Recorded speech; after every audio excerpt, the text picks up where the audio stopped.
इथले अधिकारी आहेत पेटकर साहेब, त्यांनी आम्हाला सगळ्यांना इथं वेळ दिली त्याबद्दल त्यांचा आभार व्यक्त करतो.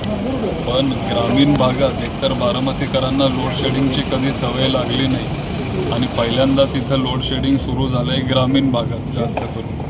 तर त्याची वेगळे कारणं आहेत ते आम्ही समजू शकतो. पण आमची त्यांना एक रिक्वेस्ट होती की तुम्ही 6 ते 10च्या ऐवजी तुम्ही हा टायमिंग तुमचा बदला. कारण संध्याकाळी मुलांना तिथं अभ्यास करायचा असतो, धार काढायची ती वेळ असते, शेतकऱ्यांच्या अनेक तिथं कामं असतात.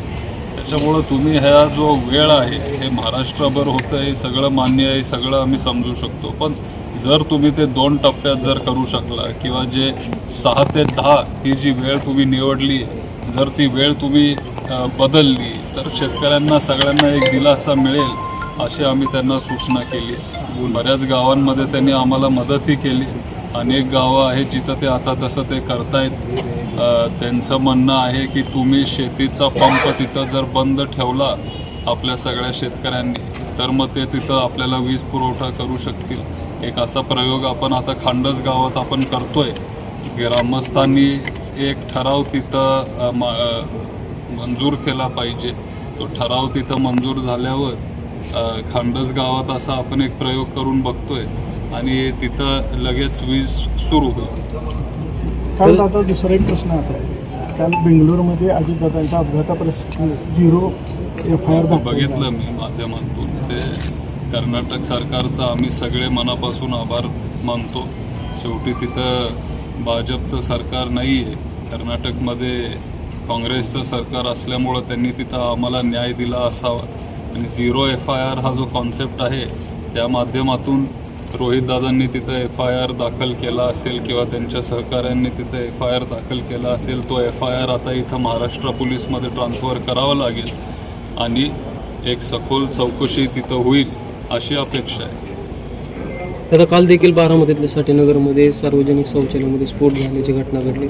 कुठेतरी नगरपालिकेनं दुर्लक्ष केल्यामुळे ही घटना घडली असं नागरिकांचा प्रश्न उपस्थित केला. नाही, आपण तिथं लगेच गेलो घटना घडल्यानंतर आणि नगरपालिकेने तिथं चुकीचं बांधकाम केल्यामुळं ते तिथं झालं आहे. 1 महिना झाला, 1.5 महिना झालं तिथं असा आवाज येत होता.